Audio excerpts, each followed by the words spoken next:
Franchise record 17 threes, a full-on depth takeover, Kahleah Copper back in Chicago, and Alyssa Thomas still in those MVP conversations. And we've got Quita Loves Sports joining us just because this team isn't just winning, they're doing it in extraordinary style. Let's talk about it.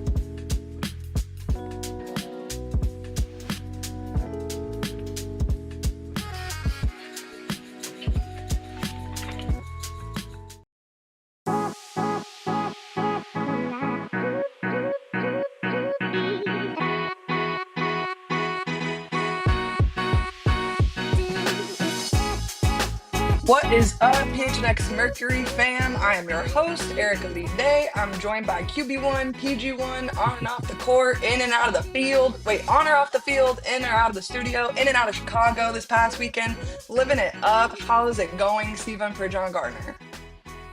It's been busy to say the least. It's always fun when news pops up when you're on vacation. The job never stops. And it's always fun because of that. You just never, it's just so much unpredictability. You never know. That news in tandem with a team going 5-0 in the Mercury has kept your boy busy, but busy for all the right reasons. And I'm looking forward to setting the tone with today's Mercury show for the week to come, just generally speaking. So I'm in a great space. Just got back to Phoenix earlier today. Erika, how you feeling? I don't want to toot my own horn, but I feel like I'm on a generational run on the PHNX_Mercury Twitter account right now. So if you're not following that already, please go ahead because I have another meme dropping this week that if you're gonna miss it, I mean, at least have some respect while you do it. You know what I mean? Follow us so that way you can see my hard work right when it drops. Like I was texting Kevin all weekend. Like, is this okay? Steven's getting like 7 texts back to back to back. I was on one. So if you're gonna, miss it, like I said, at least show some respect and dignity and follow us while you're at it. So, anyways, though, this is a big show today. As Steven already said, the Mercury are on quite the win streak, the longest active streak in the WNBA. It's honestly the happiest time I've had on planet Mercury since coming here, if I do say so myself. And we have a guest that's joining the show who I have been watching her work for plural years. And so this partnership with the All City parent company could not have come at a more perfect time. And yeah, I am wearing my Devin Booker shirt in case I know the Suns fans were questioning my loyalties to Phoenix basketball. So I see you guys in the comments. Thank you for noticing. I am loyal, but nonetheless. Uh, I'm She excited did about it this for guest Dylan today. Brooks. She did it for Dylan Brooks. That's the only reason she did it today, y'all. Y'all see what's going on. Let's stop. Let's not beat Listen, around the bush. We see what's happening. Steven Messy. yo, Messy on a Monday. I, I don't want to make people dislike me, but yeah, I am a DB fan, so it is what it is. And honestly, Arizona fans get really mad when I say that, so I have to be careful around the crowd I say it in. But I'm a Grizzlies fan, man. Okay, what can I say? And he stood up for my boy. He made the vibes were the most high in Memphis when Dylan Brooks was present on that team. So I'm gonna leave it at that. And welcome our guest, Quita Love Sports, onto the show. How's it going on this fine Monday evening for you, actually? Thanks for joining us after work on this fine Monday evening. Yeah, for sure. And Mr. President seems very excited as well. Happy Monday, everybody. He has waited to start barking until my mic was on. It always gotta goes love like dogs. that. But Gotta love yeah. dogs. Well, we're 15 games in the season. Your partnership with All City is pretty new still, and so this is the first time I feel like I was actually going to make a joke. This is your first time on any All City WNBA show. Yes. I'm on 2 of them. Steven's on the other one, so I feel like you picked the perfect one to be in the middle of all of the best Meshing parts together. of the shows. Yeah, I'm so excited. So I feel like this is a really good trio to rock with today. And the timing of the schedule, the way that both teams, well, the Sky played yesterday, second end of it back-to-back, but both teams going up against each other at that time too. Feels like it was divine for sure. Phoenix having a historic game on that one. They waited to come to Chicago to just unload. Yeah. They heard everybody talking about their depth, so they wanted to give them something to talk about. I feel like they hear the dirt on their names, so the shooters on the team have been really loud over the last like week and a half in particular. But yes, very much so in Chicago. But I kind of wanted to ask you, like I said, we're 15 games in the season, and like, what has your viewpoint kind of been on the Mercury since the beginning of the season, and how's it been shaped throughout the 15 games that we've gotten to see? Yeah, at the beginning of the season, I like their big three, right? Everybody knows how great Satu Sabali is and Alyssa Thomas, Kahleah Copper. We all knew that. But I had some severe questions about everybody else. Mainly because I didn't know a lot of these rookies. I didn't know who they were, right? At all. Not really. And we go into the season and I'm like, okay, well, we know the big three are going to do good, but with Kahleah Copper out to start the season due to injury, I was like, okay, well, Phoenix probably going to end up 500. Like they're going to, they're going to be okay, but they're not going to be great because you don't have Ka. But what I have seen over the last couple of weeks has been a team that I didn't think they were deep. I didn't. I was a doubter. I have to admit it. I was a doubter of this team. But watching this team play, from Monique Akoa Makani to a player who I was not familiar with her game. I really wasn't. To Catherine Westbelt, another player I wasn't familiar with. To Laksa, to Musa, to Lexi Held. Like so many players on this team that I was not aware of. And I'm watching these games and I'm just like, man, this team is good. And they are deep. And they can shoot the three very, very well. Adding in Sami Whitcomb was a huge get for this team. Kalani Brown. I really like Kalani on this team. I really, really do. Just overall, this whole team has exceeded my expectations because it's not all about the big three. And I think that's important to have a possible championship team. You have to be more than just your star players. And clearly, we're seeing that the Phoenix Mercury are way more than just those three. Yeah, Well, and I think she go said it ahead, Steven. perfectly. No, I was just gonna say I think she said it perfectly. A lot of surprise dynamic to everything that the Mercury are doing. Not surprising to them because the belief in themselves individually and as a team, I feel like it can be felt through the screen with every three that falls, with every defensive stop that they compile after the stops that preceded the one that they just got. The ways that they speak about each other, I think that part is loud. And I think they're just waking everybody else up to that part in particular. I Yeah, think you're spot on. yeah. When in the game versus Chicago in particular, the thing that impressed me the most was the defensive pressure right out the gate. I want to say shocked, but I really wasn't. I tweeted it right after the game started. Peace, love, and watching the Mercury press or Mercury trap, I think, either way, like it what felt like a gift. Last year it felt like this is what we were begging the team to do all season, and we're finally seeing. I feel like the complete. Maybe not complete, dare I say, because Ka's not even truly back yet, but a more full Nate Tibbetts product on the floor. And you want to know a really fun fact that I looked up earlier? The fact that this Phoenix Mercury team, yes, we all know just by the eye test that they're very good on defense. But I went back to look at previous years for the Phoenix Mercury, and this is the best defensive team that the Phoenix Mercury have had since 2014 when they won a championship, and 2015, like that year right after. Like this is a defensive effort from this Phoenix Mercury team that we have not seen in close to a decade.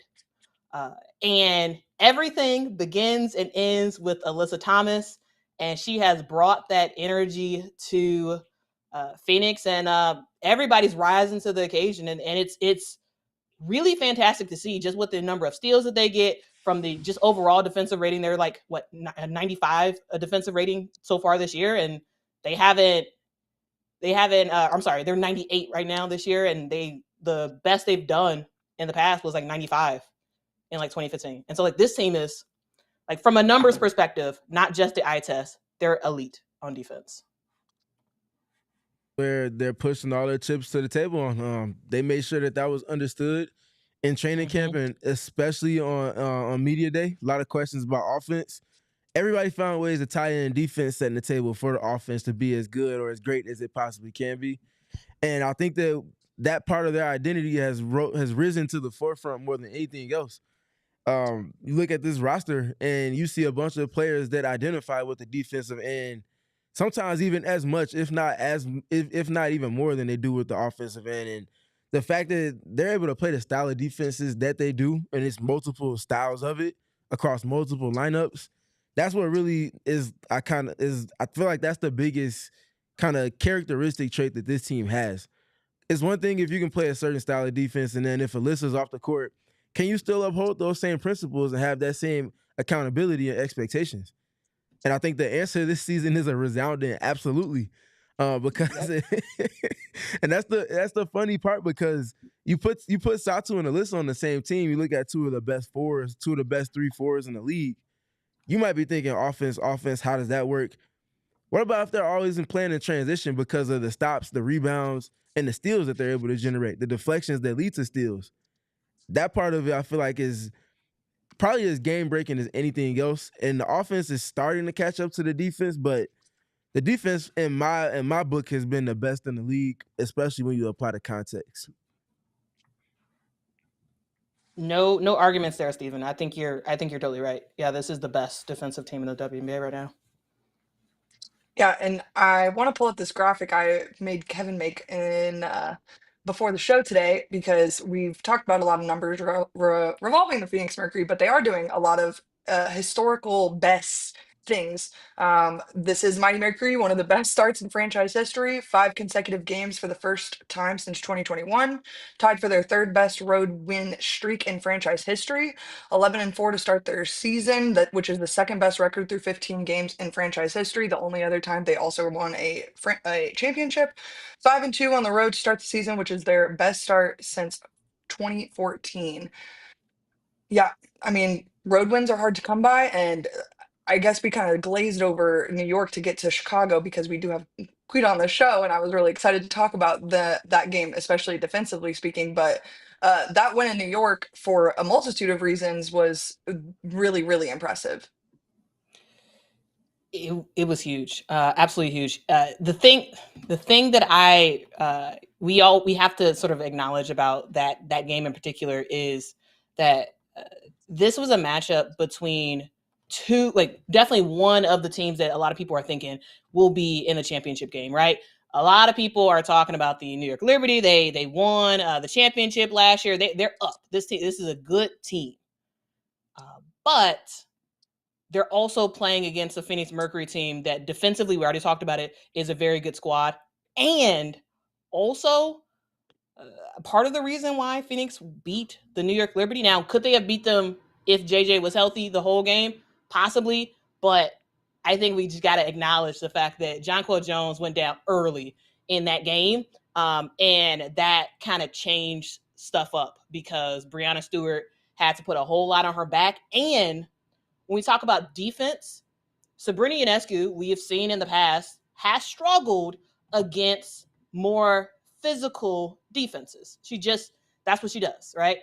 She can blow teams out the water and score a bunch of points in some games. And in other games, when she's playing a physical defensive team like a Phoenix Mercury, she struggles. And because the New York Liberty did not have Jonquel Jones, I think that was a huge part of why they lost, because it would have been Breanna Stewart and Jonquel Jones sort of leading the charge, but instead it had to be primarily on Breanna Stewart because Sabrina Ionescu just couldn't deal with the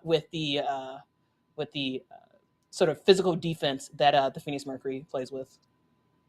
And that part, the Sabrina part in particular, speaks to everything at the point of attack that Monique Akoa Makani and Lexi held are in tandem with one another. I call it a relay race between those two because Monique starts it, and then Lexi is the second leg, and she just picks up the baton. And the pressure doesn't change in terms of the lengths at which she goes to pressure the ball full court. It's truly 40 minutes of pressure full court, and they can sustain that across, again, multiple lineups. That's hard to deal with. No other team has that, and we had Nikias on last week, and it's something that I spoke to earlier in the season with assistant coach Joyner. Those extended pickup points just shrink the shot clock for their opponents to where a team like New York that loves to get as many passes and as much movement in the half court as they can, it keeps the defense always chasing them. But the difference is with the Mercury compared to most teams in the W, they're not going to chase. They're going to lead the dance on the defensive end because of the pressure that they set a tone with every possession. And because they do that, now you see a New York Liberty team that's free flowing. They got all this beautiful cutting and spacing and respacing, manipulating matchups, all of this cool stuff. When you have a team that's kind of punching first with their defense, and you can't get to the second side and third side and fourth side because it took you 8 seconds to get into the half court, and they already got a deflection, so you're not running the play anymore. And they're able to do this time after time, 3 stops in a row, 4 possessions in a row. You might have some slippage here, and then they get right back in alignment after a timeout, and they come out with a 4-stop run. Like things like that over the course of a full game, again, across multiple lineups, it makes this team hard to deal with. And I think maybe the biggest part in that is that they're able to do that in the clutch in particular. And for a team that's played the most clutch games in the league and obviously has the most wins in the league in the clutch, I believe they're at 10 right now. That really speaks to a team that understands their identity, understands how to recourse and get back in alignment with it when it matters most. And that when it matters most part speaks directly to the buy-in part, which starts from everything that Nate Tibbetts has established from the foundational days of training camp up until this point now. Well, and I think the thing that really excites me about this team so far that I can't help but go back to is Kahleah hasn't had to go nuclear a single time to win a game. Even in the games she's played, there isn't so much on her plate to where her usage is going to be so high by September that I'm now worried about Kahleah's health. So I'm just very, I hate to knock on wood here, but I'm very grateful that the health bug has kind of worked out the way it has so far for the Mercury because it's really suited them well. We've gotten to know the depth really, really well. We've gotten to see, Musa be showcased in games she probably wouldn't get showcased in had Kahleah been playing to full capacity. And I could go down the bench honestly and probably say the same for the rest of them, but still, like it just goes to show that this team is really competitive and honestly, just it goes back to them being pretty deep. Yeah, and in a lot of ways, that Ka injury bug, Erika, I think you're right. Like it has helped to expose the true nature of this Phoenix Mercury team. And this is a team that's full of warriors, right? When we look at this Phoenix Mercury team, yes, they got the stars, right? But you have in some ways, I think there's an interesting tie between the Phoenix Mercury and the Golden State Valkyries. The reason why is because where the Valkyries are largely has like 6-man type players who can play, but they didn't get necessarily the respect that they probably deserved on other teams. And when we look at this Phoenix Mercury team, this is not necessarily a 6-woman type of deal, but this is they counted you out type of deal with some of these players on this team, right? When we look at this team, when we look at just the sheer amount of players that WNBA fans just had no idea existed, right? Like they were not in the pipeline, not really, for the WNBA. And now they get added to this Phoenix Mercury team, and I guarantee you they have probably heard talk about who in the world is this person? Who are they? They're not going to do anything. And these are people who got, in my opinion, they playing like they got a chip on their shoulder. And it is fantastic to see when you have somebody who has stuff to prove, when you have 5, with McConnell 6 rookies on your squad that most people have never heard of. They got a chip on their shoulder. They're looking like, you know what? People are doubting me. So when I come in this game, I got to show up. I got to step up because I'm not a traditional rookie. Everyone's talking about all the traditional rookies, but this team is full of non-traditional people. And I think there is something to that. There's a chip on their shoulder that has been exposed by Ka being out, because injuries can expose teams in a good way and in a bad way. And for Phoenix, it exposed them in a great way, right? And so everybody can see like truly how good this team is, because I think they've been doubted in a lot of ways. Yeah, it's it's really unique to Quita's point in particular with the big three part. Like, yes, you have a big three, but how many big three team constructs have we seen, whether it be the men's side or the women's side of basketball, where it's not the team being severely lenient on that big three to where if one peg of that big three is not available, there's a significant hit to the team. I don't know if I've seen a team, and it's obviously early, so we don't want to put too much on them this soon into the season, but I don't know if I've seen a team that has a big three template for the roster, but it's very much by committee. It's not just the big three. It's also not needing the ancillary players to be the life raft for the team. It's very much everyone meeting each other at the same level, and the tide is rising all at once at the same time comprehensively. And that's why I continue to harp back on this team just being bought in on the style of play, the principles of play that they play off of on both ends, and being able to execute and do that time and time again. It genuinely feels like their level of execution on both ends of the court has become a weapon. It's weaponized, honestly, because they're out executing their opponents, and they're doing so to the extent where the game is being played on their terms time and time again. And once they kind of drag you to the deep water and you're playing on their terms, the record speaks for itself as far as that goes right now, with them having the second best in the league at this point. Yeah, they're doing great. And also, just a random tidbit, I really do think that, yes, Nate Tibbetts is definitely proving himself to be a top coach. Definitely should be in conversations for Coach of the Year, in my opinion. However, I think some of this shift in this Connecticut, I was about to say, in this Phoenix Mercury team is the Connecticut Sun piece of it. It is Alyssa Thomas. And a lot of what we are seeing from this Phoenix Mercury team on defense is a lot of what we've seen for years on defense for the Connecticut Sun. And yes, absolutely. Is coaching a factor? Yes. Is buy-in a factor of the various players? Absolutely. But I think a good amount of this defensive intensity is because of their main player, which is Alyssa Thomas. I think she's brought a lot of that firepower from Connecticut over to Phoenix, and it's pairing up with a really good offensive structure as well. Again, not the best offense in the WNBA. However, when you got an elite defense, it can cover some stuff, and then you got shooters that can just knock down shots as well. So I just wanted to mention the Connecticut Sun of it all, because I absolutely think that's a factor. Yeah, a quick question for you. So Yeah, you mentioned MVP. You mentioned a lot of defense. You mentioned Coach of the Year. I'll leave the Coach of the Year part off the table for now. If you're looking at Alyssa Thomas at this moment right now with the season, is she your MVP? Is she your Defensive Player of the Year? Or is she both? I think she's in the conversation for both. Right now, if the season ended at this exact moment, I would give it to Napheesa Collier for my MVP right now. Which one? However, and also we got to think about the fact that Napheesa is now injured, so that's a thing.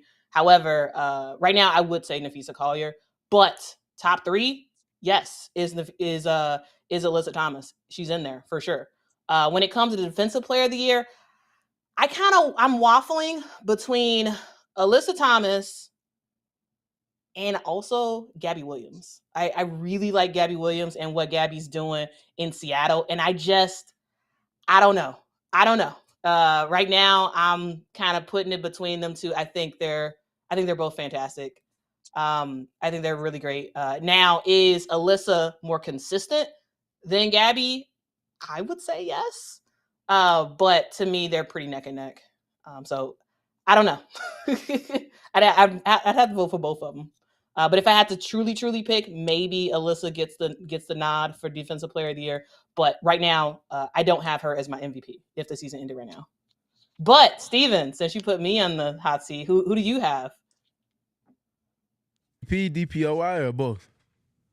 Both.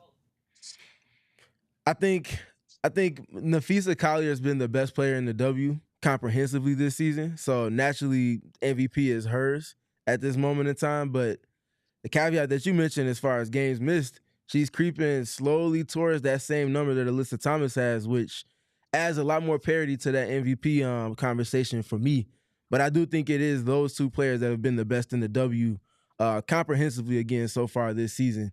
And naturally, both teams' records are indicative of the way that they've set a tone for their teams. Defensively, before I get to my DPOY at this moment, I'm glad you brought up Gabby Williams because what she does on defense isn't always the loudest. It won't always be tracked by traditional box score metrics. But the impact and the way that she just disrupts everything that the offense wants to do against basically 4 of the 5 positions on the court, Mhm. it's just different. She's very different. And anybody that's new to our Mercury podcast, we are very much a Gabby Williams stan family around here. We acknowledge her talents every opportunity we get to do so. But I wanted to also shine light on Atlanta Smith and everything that she did last season, first of all, for the Minnesota Lynx, and the ways that she's honestly looked even better, which is, I didn't know was possible for her with what she did last season. Slightly better than she did last season on the defensive end at this moment in time. I think she stakes some claim into that DPOY race as well. That being said, though, yes, Alyssa Thomas is my defensive player of the year at this moment. For the ways that she shifted what preceded her in Phoenix last season defensively to where they are now, the sustainability of it, the different styles of defense that they're able to run because of her presence, and the ways in which she, as the anchor, has also helped to speak that confidence into multiple other players. You look at everything that Kat Westbeld, again, a rookie, undrafted rookie, goes immediately to starting. I don't know if she was going to be their original starter, but the fact that she's been so effective next to Alyssa Thomas, I think it speaks to what she is as a player, but I also think it speaks to the leadership component of Alyssa as an anchor. So between Westbeld, obviously you can look at everything Kalani Brown's done, everything that Natasha Mack has done. I feel like it's a rallying of the troops and speaking that confidence into the teammates from Alyssa. Different. One of one, she is the defensive player of the year for me. Erika, you can't get out of this conversation without us getting your Exactly. thoughts on it. I kind of feel like if I say either of the names that you guys have said, I'm just like piggybacking, but I'm just gonna go nuts here. Nafisa Collier has been my MVP since basically the first game of the season. But if you watch this show, you know that I've been fighting tooth and nail that if you're leaving Alyssa Thomas out of the conversation, you're really not having the conversation at all. If you watch this Phoenix Mercury team last year, there's 10 new pieces here, and Alyssa Thomas is a huge role. I could go on, but they already kind of did it for me, so I won't bother. But she is the integral piece, the key to unlocking the defense that the Mercury has been able to showcase so far. As far as Defensive Player of the Year, Gabby Williams is an excellent, excellent point. I mean, what did she have 6 steals and a half in the game like a week and a half ago, and it was just like the most disgusting performance you've ever seen in your life. And I mean, the Phoenix Mercury have suffered time and time again at the hands of Gabby Williams. So but man, it's because I know how important Alyssa Thomas has been to the rest of the defensive pressure that the Mercury has provided that I'm going to say Alyssa Thomas, and I am a slightly a homer and not afraid to admit it. But nonetheless, that's my say today, and it could change in 3 days. Hopefully not, though, because the Phoenix Mercury don't play for another 5 days, 4 days. Projections are fluid, so like you can change your opinion tomorrow. What That's the is beauty about being early in the WNBA season. There's so many games happening, and you're just gonna different stuff is gonna continue to pop out. I'll say And Wilson is gonna have a lot to say about all of that because everybody was having fun while she wasn't there. And now that she's back, she's looking to reestablish some order with things. So yeah, to the fluid conversations point, very much so. And the biggest of the A's, Big A, is gonna have a lot to say about that as she gets her feet back underneath her going Yep. forward. And fun for the Mercury, they get to see her and Breonna Stewart this week. So side note, before we go to the break, did you guys see the purple A1s over the weekend? Because I certainly did. And They were fire. Yeah. Yeah, I cannot wait to put my hands on those I like shoes. I'm so excited. So, yeah, I will be copying a pair of those. And then I saw, never mind, I won't get too much into it, but I will be providing myself with a few pairs of those bad boys. And the Paige Becker's Gatorade. We all are, I feel kind of like a little bit, they threw dirt on us, but not providing those Gatorades for us. I'm not gonna lie. Like, what are you guys doing? We deserve a Shirley Temple. Quita deserves the Shirley Temple. We could all make a dirty Shirley with our Gatorades. I just feel like this is a great time, a great opportunity, and they're missing out on me. I don't understand what's the point of even making that thing a thing if people can't buy it. What's the point? Like I don't from a branding perspective. Sure, I get like the idea of giving her a flavor, and that's a cool thing. But from a just marketing, like you got a lot of marketing power right there. Like you can promote We the want the thing, dang juice. Give and me the people juice. will buy it. Like Right. I don't understand why they're not making it available.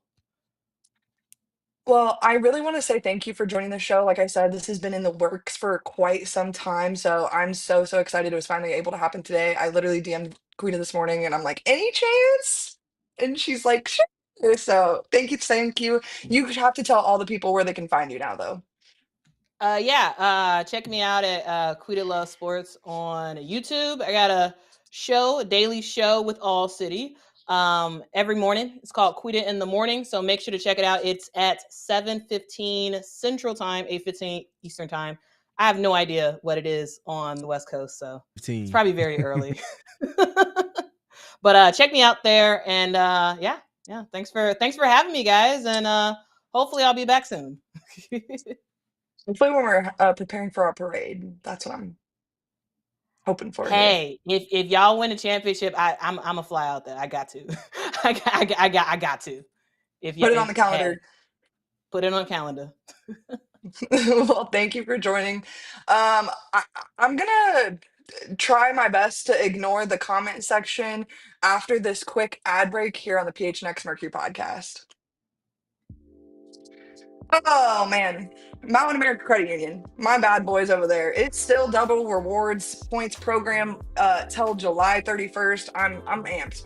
Mountain America Credit Union is committed to helping their more than 1 million members at their 100 branches throughout the West. You can get 2 times the points on rewards credit card purchases through July 31st if you use your Mountain America rewards card and watch the points pile up. It's perfect for gas, groceries, travel, home projects, and all other purchases. This is a great way to stretch your dollars since you earn twice as many rewards. You can redeem your double points for rewards like travel rebates, gift cards, and event tickets. This is a limited time only. You have to take advantage of it while you can. Visit macu.com/double for details. Loans on approved credit offer can change or be withdrawn at any time. Limited time offer terms and conditions do apply. I haven't had to hit up my friend's Circle K that much over the last 2 weeks, and it's been kind of boring. I ain't even gonna lie. I'm excited for this Friday when I'm back in PHX Arena and I have to fill up twice for gas that day. Oh, it's gonna be a great day for me. But yeah, you can do just like me, be a part of the Inner Circle Rewards program. All you have to do is download the app. Enter your email and phone number, and you're a part of the Inner Rewards Circle program, just like me, Steven, and Kevo. You get 25 cents off a gallon on your first 5 fill-ups, and 3 cents a gallon on every fill up after that, and you can work your way up into the 5 cent a gallon club, just like myself, Steven, and Kevo. They give you random 10-cent rewards. Like they literally give you free gas all the time. So all you have to do is have this freaking app. Download it, put in your email, your phone number, you get 79-cent Polar Pops, 90-cent Froster, 3 for $7 Ghosts, 3 for $5.28 Gatorades, man. We could have the 3 for $5.28 Shirley Temples if Gatorade would get their mess together, but nonetheless, I'll suffice. I'll be fine. You can join the Inner Circle for free by downloading the Circle K app today. Terms and conditions do apply at participating locations. Visit circlek.com for details. Man. All right, couple things. Number one, Kahleah Copper is not an expendable basketball player, and if I ever see that take in our comment section again, I'm actually gonna drown myself with the water bottle that is in my hand. I'm gonna drink so much water that I'm gulping it up in regurgitation because that is a disgusting take. Kahleah Copper is not an expendable basketball player. And, I'll start off by the fact that if you were a part of if you're a part of the Discord, if you're a part of the Die Hard program and you saw our top 25 players ranking, you would know exactly the reasons that Kahleah Copper is a top 10. You can even say top 12 if you're feeling testy to my patience on a fine Monday afternoon. But she's a top player in this league, and it's not expendable. It's not really like a laughable conversation to even be having. It's kind of like saying like, oh, let me think. It's like saying Satu Sabli is the best point guard in the WNBA. Like, are you like, do you watch basketball? Have you ever seen the Phoenix Mercury play it? Do you care for anything outside of just making people upset with your bad takes? Because Kahleah Copper is not expendable. So that's all I really had to say on that. It's All-Star season.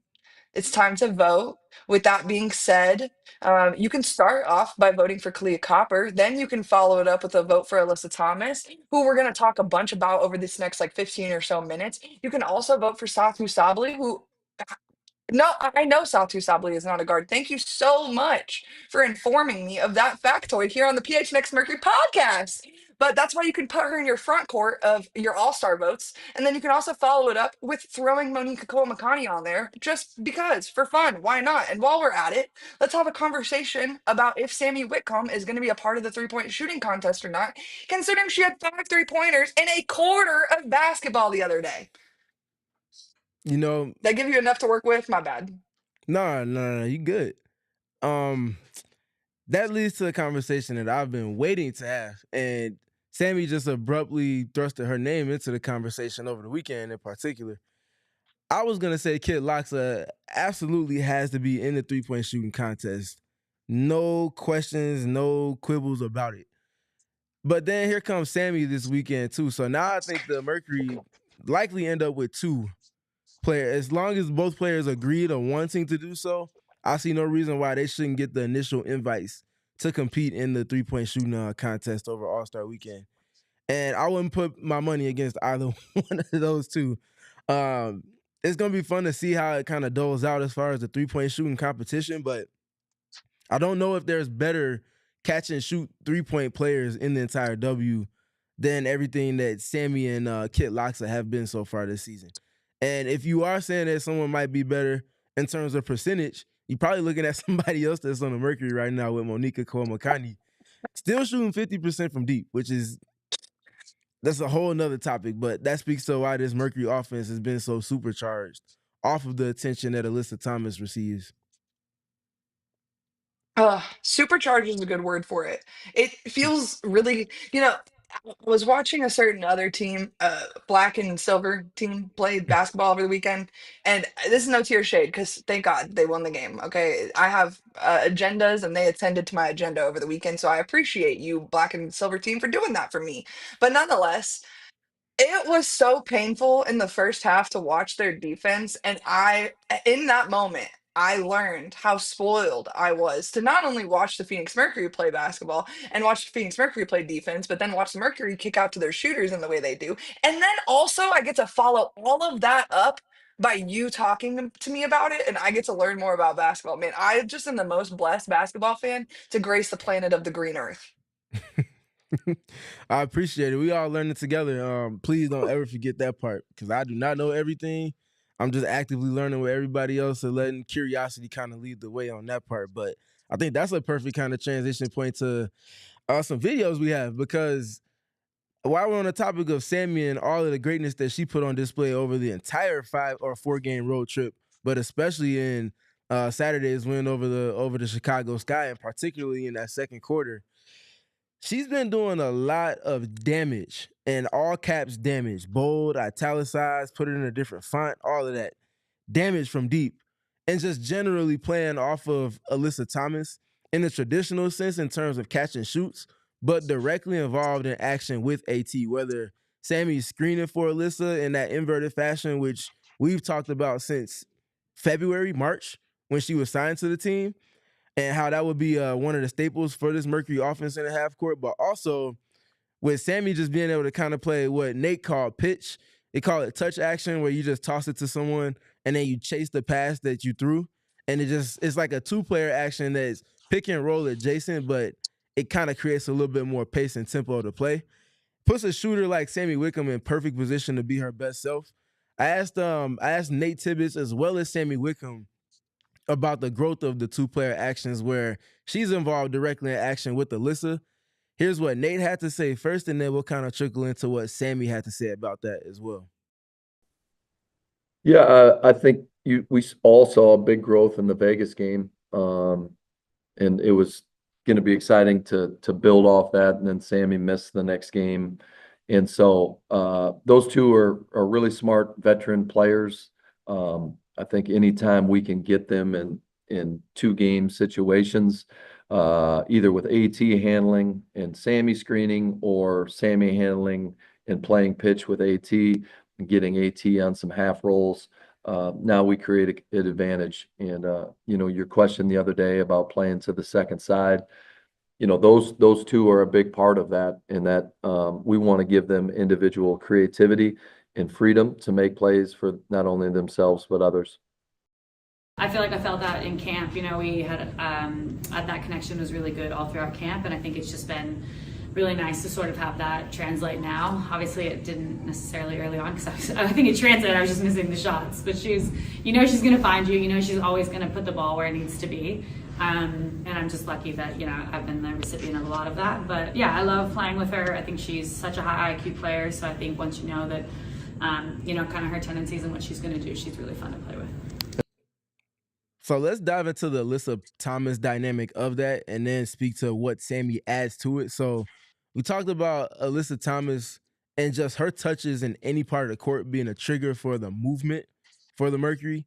Whether Alyssa gets a touch on the elbow or a touch in the mid post, and then immediately after she gets the touch, flow into actions where there's 2 players screening and cutting off of one another, and it creates a new advantage for the offense after they've run an action and it might not work. That type of hub for offense that Alyssa is, it unlocks players like Sami in ways in which unscripted or in which scripted plays maybe can be a little more predictable. The unpredictability of when Alyssa gets her touches is an offense in and of itself, no different than when she's running pick and roll, and you have to try to figure out what she's going to do. And she has all types of counter punches that she can get into with it. That part is important to mention firstly, because Alyssa gets into this with everybody. But over this road trip, the 4-game road trip that started in Vegas over the past week, it was specifically with Sami, as Sami's 3-point shooting has come on, that it had impact. And we talked about it with Nikias a little over a week ago, where we were talking about Alyssa getting used a little more uniquely. I think that Sami being involved directly in action with Alyssa is one of the best ways to do that, because of the gravity that Sami has and her prowess as an all-time great 3-point shooter, and the just kind of present threat that it always is going to garner a certain type of attention that brings the defense out a little bit more from the paint. And because of that, it allows Alyssa to kind of play in that short roll scenario that Nate was speaking to, where she's playing in 4-on-3s and she can make passes or just get downhill herself and play in that advantage. And being able to create for Alyssa in scenarios like that, instead of her always having to create the offense for others, it puts her in the position to where she has her pick of the litter of options. And that's the adaptability, that's the counter-punching ability of this Phoenix Mercury offense in the half court. And now to the Sami Whitcomb portion of it all. I talked about her prowess as a 3-point shooter. The ability to just literally, and it's not even a complicated like action, it's not a set play at all. It's just 2 players having a shared IQ, but also 2 players that are comfortable, bought in, and very, very creative now within the principles that Nate Tibbetts has established. Sami gets it, and whether it's on the second side of an action where the first side didn't work and they get it to the second side, or they're intentional about getting it over there, Sami just simply pitches it to Alyssa Thomas, whether it's at the elbow or in the middle of the court, and just follows. And the ways that the defense has to be held to account with that, it just makes things tough. And you just simply can't be right in most of those situations, because if you send too much at Sami, it's a pass to the short roll, and Alyssa is one of the best playmakers in history. If you don't put the attention on Sami, she's one of the best 3-point shooters in history, and because she's pitching it to her and then receiving it, it's a catch and shoot and movement. It's just tough. The layers to their offense is hard to deal with, and the fact that they can kind of cycle through all of these things in one possession, you might get them the first time, you might even defend the second action well, but when they get to that third one, and the defense is scrambling, you're pretty much kind of at their mercy when they play to that certain type of tempo. Well, and it like feeds into the pick your poison thing we've been talking about since the beginning of the season, where it's like you're not going to have a right answer against this team when Alyssa Thomas is the one in the paint surrounded by shooters. I Yeah. saw someone on Twitter over the weekend literally talking about like why would you, double AT when you have all these shooters surrounding you? And it's a hilarious question that only becomes a question now that the general population has become familiarized with the shooters surrounding Alyssa Thomas. That it would have never even been a thought 2 weeks ago. You know what I mean? So it's just a very interesting dynamic that the Phoenix Mercury team has kind of grown into, where you do have to recover on a third action, and it becomes that much harder to defend that action, and then to do on the opposite side of the court, the Phoenix Mercury are able to recover so seamlessly on the defensive end, and that it doesn't really become an issue for them to recover on a second or third action on you because they've already done it over and over and over again. So it is a pick your poison, and not to hit this, quote that we've said so lovingly over the last year on this show, but the embarrassment of riches has really done nothing but grow over the last couple of weeks. Yeah, it's done nothing but growing as this team continues to establish time on the court spent together with the team fully intact and players playing to the specific roles that they're going to be playing when this team is healthy. I think that's where we're really going to start to learn more about this team. And like you said, knock on wood a little bit earlier, over these next couple of weeks leading into the All-Star break. I feel like if they can stay relatively fully intact, they can really kind of find some footing and really start to put a stamp on this 5-game win streak that they've established. Starting with pieces of the roster not being available, ultimately growing fully healthy and whole over the stretch. And kind of to the full healthy and whole part, we did unfortunately see Lexi Held go down with a rib injury in that game against the New York Liberty on Thursday. She was not with the team in Saturday's win over the Chicago Sky. We don't have any updates on her at this moment in time. As soon as we do, maybe potentially at practice tomorrow, we'll obviously get those out to y'all on Twitter and everywhere else that you guys find us. But I feel like Lexi not being available, again, is just another opportunity for someone else to step up and just find ways to have impact as this team continues to adapt, regardless of what adversities might be touching them. And to that point, Kevo, we can go ahead and cue up Kahleah Copper speaking with me post game after the win over the Chicago Sky about just the resilience and generally what this 4-0 stretch over this kind of unprecedented road trip that they went on, how it kind of speaks to what this team is and where they're headed. I mean, it tells you exactly who we are. We're gonna bring it every single night. We're not gonna make excuses, whether it's a back-to-back or people are out, people are in. We're going to take care of business, and we're going to compete for 40 minutes. That's it. Taking care of business and competing for 40 minutes, regardless of who's available, regardless of where the game takes place. As soon as that ball goes up, all the dogs are barking, and they're not going to stop barking until they get what it is that they want, which is that dub at the end of the game.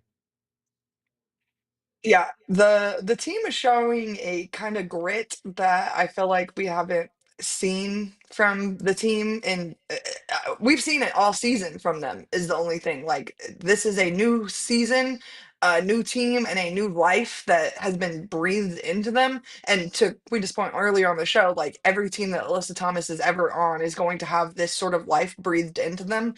It's kind of something that is unavoidable with AT on your team, but I mean, I personally feel like we have known exactly how good this team can be since training camp, but it's just now that everybody else is kind of catching up with their opinions on the team, I feel like.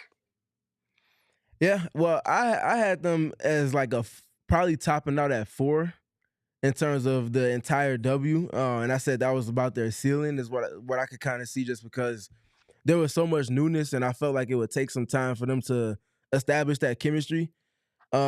And I feel like that was even kind of high, but I was even wrong because they're sitting at number 2, just over the quarter mark of the season so far, and I feel like there was no one that had them being that high up the ranks in terms of the entire league at this point in the season. So that just speaks to how ahead of schedule they are, in all honesty. there's games that most would say they probably shouldn't have won, but again, because they're so bought in, because they're so connected on the defensive end, it just puts them in positions to where they can just always find a way to navigate games because they know that they can always get stops, regardless of who the opponent is and regardless of who's in the lineup for them, whether it be because of injury or just the rotations that they're flowing through over the course of that game. And last video we have for you all, we want to kind of take a look at what Nate had to say about their offense, and in particular from the historic three-point shooting game that they had on Saturday, the three-point shooting talent that this team has. I think we've not shot it as good as we're going to shoot it. I think adding Kahleah is going to add another element to just our attack. And I've kind of said I believe she had a great offseason as far as working on her shot. She's going to add to some looks. Sami has been shooting extremely well. But yeah, I think it was just a credit to our group. There's going to be nights when you get 35 to 40 of them up that, you make almost half of them. And so, it starts with AT and her force that she plays with going downhill and her knowing that we've got shooters around her. All right, Erika, Kevin, 5-game win streak for the Phoenix Mercury, right? Let's look at some stats from the Mercury on this 5-game win streak. And again, this is specific to the 5-game win streak. So from June 11th, their game Wednesday before last to obviously through Saturday's game against the Chicago Sky. First of which, we are going to look at the three-point shooting. Start y'all off with this one. Who do you all think leads the team in three-point shooting over this 5-game win streak stretch? We can start with Erika, and then we'll go to Kevo after that. And then chat, make sure y'all get y'all answers in as well. We can kind of assess it from there. Monique Akoa Makani, still, somehow. And we're talking about specifically in this 5-game stretch. You 5 got Monique. games. Mm-hmm. Yeah. You got Monique. Okay. Kevo, who you got? My guess was also Money Mo. Okay. Drum rolls. You guys are a little bit off on this one. Oh, that's a kangaroo court, Steven. So over the 5-game win streak, Sami Whitcomb, 13 made threes. 13 made threes over a 5-game stretch. Sami Whitcomb is 13 for 30 over these 5 games. And looking at it even more so, 43%. She's doing everything that the team needs her to do in particular. And the fact that she's doing it in the ways in which she is, it really just speaks to where this team is and how she's kind of hitting the stride as the team gets going. So, and that's also the 13 threes and over this 5-game stretch. Remember, y'all, she did not play in the game against the Connecticut Sun. So she's done it. It's a 5-game stretch we're looking at. She's only participated in 4 of those 5 games. So having 13 made threes is really unprecedented. And as we kind of go down the line and just look at other players in this 5-game win streak, Kit locks up 1 3-point make behind Sami with 12 on 31 attempts at 38.7%. Certainly nothing to scoff at in any capacity.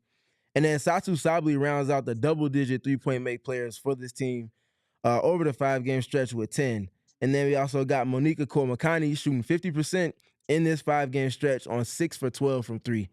And then last couple of other names, Kahleah Copper has only played 3 games in this stretch, but she's 5 for 13. 38.5% is a solid number and clip for her to be at with that. Lexi Held played in 4 of those 5 games. She's 5 for 15. That's a little bit below what her season average was prior to it. I imagine she gets back there as she returns to the court, hopefully sometime soon for the team. But that just speaks to where this team is and where they're headed in terms of the 3-point shooting, and why Nate Tibbetts said that he doesn't feel like they've shot it as well as their potential maybe suggests that they could. And I think one example in that, and I want to preface with the fact that she's been able to find impact elsewhere and not be a negative to the team, just speaks to how good of a basketball player she is. But Catherine Westbell and the Mercury being able to survive her going 3 for 19 over this 5-game stretch speaks to everything that this team is. It's not specific to one thing. They're just generally good, and they're doing it comprehensively. All right, question number 2 for you guys. Rebounding has been a very important thing. The Phoenix Mercury, I think, have been the 2nd best rebounding team in their W over this 5-game win streak. That's something that, in terms of margins, is something that they absolutely have to do. Erika, Kevin, who do you all believe led the team or leads the team over this 5-game win streak stretch in offensive rebounds total?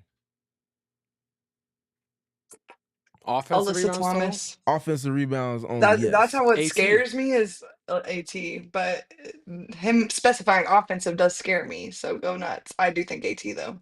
So Erika's got AT. Kevo, you got AT as well? Yeah. Drum roll, please. You both are winners. Bang. So y'all just love being tied. Y'all love being tied. Alyssa has 13 offensive rebounds over this 5-game stretch. And for a Mercury team that generates the shots that they do and the ways that their defense weighs on the team as well, if they're getting extra opportunities on goal in addition to everything else that they do as a team, that's just entirely too much. And a significant portion of that 13 for AT on the offensive rebounding side came in that win against the New York Liberty in particular. So, again, AT just doing literally any and everything on the basketball court. You can add offensive rebounds to that mix as well. Last trivia question for today. I had a couple of directions I wanted to go with this one.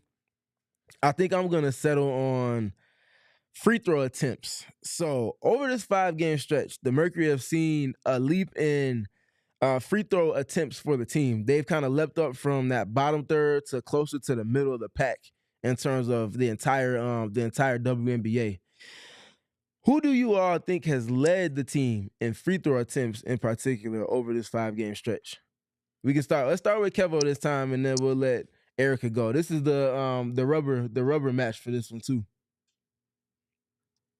Fate of the world on the line. Aliens pointing the laser. The whole Max. Give me Satu Sabali. Okay. So Kevo got Satu. Erika, I'm curious who you got for leading this team in free throw attempts over this 5-game win streak stretch. I want to say Satu, but I really don't want Kevin and I to continue to be tied. Play to win, So Erika. Play to win. okay, then I'm gonna say Satu. Dang. There you go. Correct. Don't think too much about it. You had it the first time. Satu, over this 5-game stretch, has taken 28 free throw attempts. That's exactly every bit of what the Mercury need for her.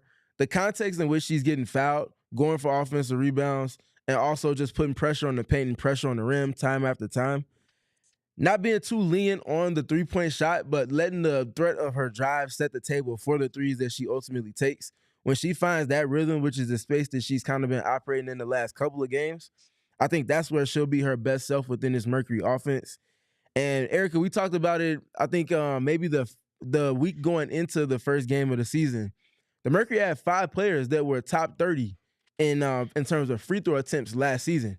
Satu was one of the 3 highest ranking players within that. And for a player that only played basically a little less than half of the season last year, that's a lot of pressure that she's putting on opponents to where they have to foul her. So because we're tied, we can go ahead and get into one last one, and hopefully this one breaks the tie for us. Bro, I thought I got off scot-free. Nope, we don't do ties around here. We don't do ties. I let y'all get away with it in the inaugural trivia with SPG. I'm not letting it roll no more. We don't do ties around here. We need a winner. So I'm going to one where I think there's going to have to be a winner decided. You're going to have to think outside the box for this one a little bit. I'll preface with that. That's probably the only time I'll give y'all hints. Over this stretch, the Mercury are forcing teams to turn the ball over a whole lot more than they are typically accustomed to doing. In that, who is leading this Phoenix Mercury team in steals over this 5-game win streak? Oh man. Oh, that's so tough. Okay. Mm-hmm. I'm gonna say Monique. Money Mo. Okay. Whew. Kevin, what Okay, you got? good, because I'm going to say Catherine Westbelt. Okay. I think the fact And that you have to think about this, again, speaks to the comprehensive dynamic of this team. It's not just one player. It's not just 2, not just 3, not just 4. That being said, sometimes drum roll. somebody tips it and then they give it to the steal gets to somebody else. So, it's a by committee situation a lot of the time. It is a little bit, and that's up to whoever it is that's keeping stats in any given game. I give you that one for sure. But this player that's leading in steals is probably also leading in deflections over this stretch of games. That being said, though, drum roll, please. Kevo, you are the Let's go! I want to thank this the chat. week's trivia with I want to thank my SPG. mom. It's her birthday. Happy birthday, Mom. I want to thank the Academy. I want to thank you, Steven, for making these genius questions. Man, I want to thank the GOAT for fueling me. You said this your mom's birthday? Correct, yes. Well, happy birthday to Mama Thomas. This is the entire celebration. Yes, Cat Westbeld, 10 steals over this 5-game stretch. And that's what, when I kind of prefaced a little earlier with her subpar 3-point shooting over this 5-game stretch, she hasn't allowed for that to impact her impact and production in other places outside of 3-point shooting. And the fact that they've been able to win these games while also not necessarily getting the 3-point production from her off of the shots that she's shown the ability to take and make on high volume. Again, it just speaks to the adaptability and the depth of this team. It's not just one specific dynamic that players are having an impact with. And her leading this team in steals over this 5-game stretch just speaks to that particular piece of how this team is being built. So shout out to Cat Westbell. Shout out to Kevo for winning week 2 of trivia. And naturally, as fate would have it, y'all are now also tied going into next week's trivia. So we're going to have some fun with that one. When we get to Monday's episode next week, they'll have only played 2 games. It'll be 2 high-stakes games against 2 teams that have won recent championships. So we'll have some fun to get into with those. But yeah, 1-1 between Erika and Kevin as far as trivia. I'm looking forward to next week's installment of that. This is tough, man. I hate losing, and Kevin, scoreboard is a little crazy. I feel like you're gonna be texting me while you're on vacation, just scoreboard, and that's on some nonsense right there. I Had to just send me can't off on a stand good note, this. you know? Tough. Well, happy birthday, June. If you're watching this, shout out to you for watching. I number one supporter of June Thomas on this show right here, Erika Day. But I do have one more thing we have to discuss before we get out of here. And that is, and I tweeted about it about a week ago, and it was still just, a figment of my hopes and dreams. My imagination was just sprinkling some hopes and will out there, maybe, just maybe this is possible. And then the Phoenix Mercury went to New York and they really took care of business against a team that they really needed to take care of business against in order for this dream to have a possible road to reality. And the dream is that Nate Tibbetts could coach at the All-Star game. Now, New York is slated to play some tough games. They have to play in Seattle, in Vegas. I think in Seattle, in Vegas, and then in Phoenix this week, which is it's not a fun schedule. Okay, let's not say any ifs, ands, or buts about it. They're playing without Sabrina, or at least they played without Sabrina yesterday. They played with that. They'll be without Jonquel Jones. My goat. Please come back soon. Please, please, please. And yeah, so it is a tough slate for them, and I do feel terrible that the circumstances are what they are, but there is a clear road to this happening. And so yeah, I actually thought that the 8SG, I'm reading this on my phone, so the text is really, really tiny, and I thought it said a different word, and I was like, dang, Kevin, like, why would you say that about him? That is That's crazy. soft. That's crazy. Dang. For you to think I would ever disrespect girl Well, dad it's like like, that is not my guy. unbelievable. He's friend of the show, Kevin. How could you do that? Man, but yeah, I'm not gonna lie. The Mercury just have to keep their little win streak up, and then 2 of the 3 teams I just listed have to beat the New York Liberty, and bing, bada, boom. The road is it's paved, So keep your hopes high. Keep voting for All Star. We put out some mean graphics last week for All Star voting, and if you didn't see them, go tap over with PHNX_Mercury on Twitter, and you can see all of those bad boys. Our interns, Lauren, Riley, they cooked. Okay, they cook every time, and I shout out to them. I told them I shouted them out in the last show, but I didn't say their names, so I want to make sure I shout them out with their names this time. They're bad. So thank you to them for existing. Steven, is there anything I'm forgetting today? No, I just wanted to mention real quick. We talked about the steals. They have 6 games where they force their opponents into 19 turnovers or more. 27 in their win against the Washington Mystics. They forced the Lynx into 23 in the most recent matchup of the two that they've had with them. They forced the Chicago Sky obviously in a 20 in Saturday's game. Golden State Valkyries win. They forced them into 19, and they also forced the Liberty and the Aces into 19 over this two of these 4 games over this road trip that they recently just got back home from. So a lot of turnovers. This team, again, aligning with their defensive end, they just play into their offense by setting the tone with that. And pay close attention to that end because they are just getting it done. They're doing it in multiple ways across multiple lineups. And it really just speaks to where this team is and where they're headed as the offense starts to catch up with the defense. Yeah, this team is the very definition of defense to offense, and it's been really, really fun to watch grow. And as Kahleah finds her footing back in the like lineup and the minute disbursements work itself out, it's oh man, it's gonna be a really, really fun team for the next 2.5 to 3 months. So I'm very excited for where we're going. Man, yeah, Prediction. same Steven. Have you Prediction. guys heard of Satu? Oh, you're so right, Steven. Oh, I was almost Just one, just for Friday's game, because y'all won't hear back from us until after that. So just for Friday's game, who you got? I'm Who you got in the Liberty game? I'm predicting a dub, and I'm gonna throw this out there. I'm predicting a double double from Alyssa Thomas and a double double from Satu Sabali, and uh, that's all I'm gonna say about that. But I do predict a victory out of the Phoenix Mercury, not the New York Liberty. I got the Mercury winning Friday's game as well. That's going to be Kahleah Copper's first home game of the regular season as well. Bark, So bark, bark, bark. be ready for that one. Needless to say, she's going to be ready to show out. She got her footing on the offensive end in the second half of that game against the Chicago Sky. I feel like she's starting to find a little bit of rhythm on that end of the court. And needless to say, she's chomping at the bit to play in front of the X Factor. So that's going to be a very fun game. I think that's a game where the Mercury are going to look to take all of the time that with rest as well as preparation, watching film, and starting to kind of gather their collective footing on the offensive end, trying to put it all together to where it's the offense being at the same level, if not maybe slightly higher than where the defense is, and them starting to become that team that they're looking to be long term, late in the season and hopefully into the playoffs. So keep an eye out for all of those things, but that's all I got for today's episode, Erika. Erika, real Well, quick, can we make the day go- parlay a thing? maybe, maybe I would think about it. I kind of Get like Max it, on the but phone. yeah, get Bet Max on the 365. What's phone. good?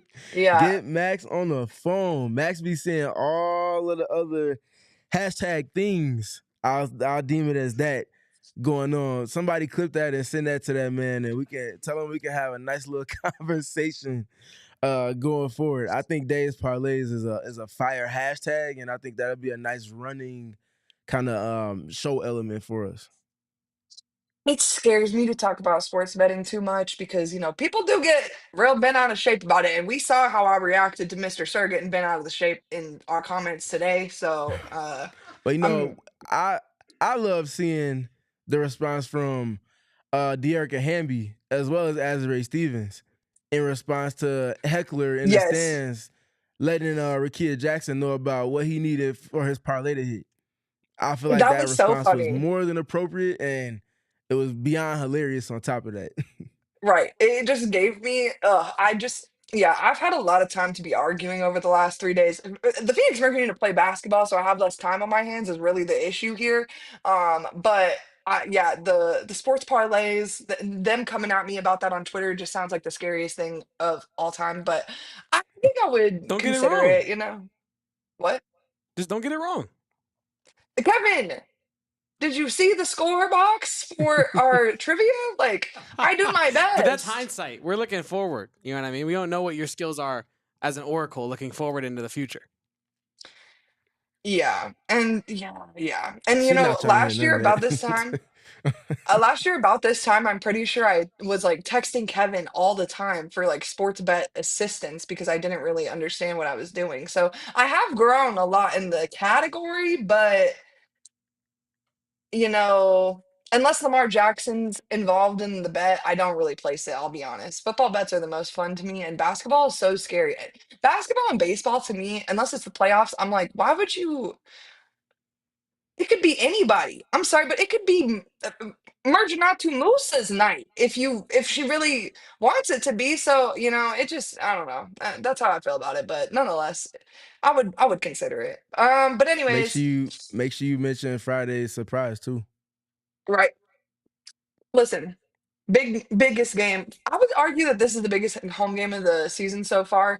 Obviously, the Lynx played in PHX Arena already, but the full squad was not. The full big three was not there. So I feel like this is the Nor first was Fee. time that, yes, the first time that we will all be gathered in PHX Arena together, watching the big three hoop together. And so Stephen and I are going to be live straight after the game, coming at you with a post game show. Unfortunately, Mr. Kevin decided to go on vacation, so Kevin will not be doing the Mighty Mercury with me to start the show off. But hopefully, Noah will be just as good of a sport about it, because it's kind of a key element in the dub chat. So hopefully we can keep it alive. And since Steven won't be in studio, I can abuse the heck out of the Thunder Sticks because he actually won't be next to me to be annoyed by them. So, come to think of it. Uh, it's actually like one of those podcasts that you can only listen to in your car. You don't want to put it in your earbuds because it might hurt too bad. You know what I mean? Well, if they win, that sounds like the cold open. You ain't got to say nothing. It's just Thunderstick going crazy. Yeah. Okay. Well, with that being said, I do have to. There is one other thing that I forgot to mention, and that's the Yep. Die Hard sale. Yep. $38. It's the time to move. Is that what it's called? Something like that. Make your Oh yeah, move. make your move for the NBA draft. Listen, it's a big week here at PHNX headquarters. I keep wanting to interchange PHNX. Anyways, PHNX headquarters, $36 for the entire year. Listen, dude, that's like literally less than my order at the restaurant that I visit every single time I go to Good Phoenix. I'm job. not going to say the names of it because I would hate to get in trouble by Max, but literally I spend more at that restaurant than I do on this Die Hard membership. Okay, and you can get any t-shirt from the freaking Die Hard shop that you want. This one's pretty cool. I'm not gonna lie. I literally saw Steven wearing it last week on the Sun Show, and I was like, I kind of need that shirt. So I got one of the shirts. You can get one of these shirts on your own if you just become a diehard. And then when Carter Bryant becomes a Phoenix Sun on Wednesday, we can all celebrate together in the diehard Discord lounge. I can't think of a better way to ring in Carter Bryant's tenure as a Phoenix Sun. With that being said, I do have to ask you on there because I don't get to talk to you that many other times, and I'm sure you guys will talk about it on the Sun Show tomorrow. But I'm a busy girl. What are the odds of Carter Bryant being a Phoenix Sun? Well, it feels like the Suns have a type right now, and it's wings. But that's the entire NBA, and honestly, even the entire WNBA. Everybody wants wings. So Carter Bryant is hashtag aligned with everything that the excuse me the Phoenix Suns are looking to add to their team through this draft. Obviously, you have the Kevin Durant trade that nets them the number 10 pick. Carter Bryant's being projected to be taken around that number 10 range, around the middle of the first round. Maybe not higher than 10, but starting at 10, between 10 and 15. Most of the draft projections have him going there. And the Suns now have an opportunity, if they see him as a fit for what they're looking to bring into their context, to bring him in. So I think the chances from prior to Sunday, where it was a 0% chance that he would be a Sun, to now have leapt to probably about, I would probably say anywhere between 70-75%. I don't know if they pick him in particular because there's a lot of competition with wings bringing different things that they might maybe value more, but I think the fit is there for them if they end up choosing him. I think he's someone that would thrive with Devin Booker and obviously give Arizona sports and Arizona basketball fans a familiar face to root for with Devin Booker going forward. Yeah, truthfully, that's the real reason I needed this shirt today. It's actually, I do love DB, for my reasons, but Carter Bryant, hopefully we can get a PHNX Carter Bryant Sun shirt in no time, man. Oh my gosh, I'm actually giving myself a headache getting so excited talking about this. So, right, boys, well, tap in with our Twitter account, PHNX_Mercury, like I've said like a gazillion times on the show. I have another mean meme dropping tomorrow, and I promise you don't want to miss out on it. It's going to be hilarious. It's going to hit home for all of you PHNX Mercury fans. And if you're a fan of the PA or Phoenix Mercury, then I mean, what are you doing? So follow me on Twitter at Erika Lee Day. You can follow Steven at StevenPG3. You can also follow our producer Kevin at Kevo Post.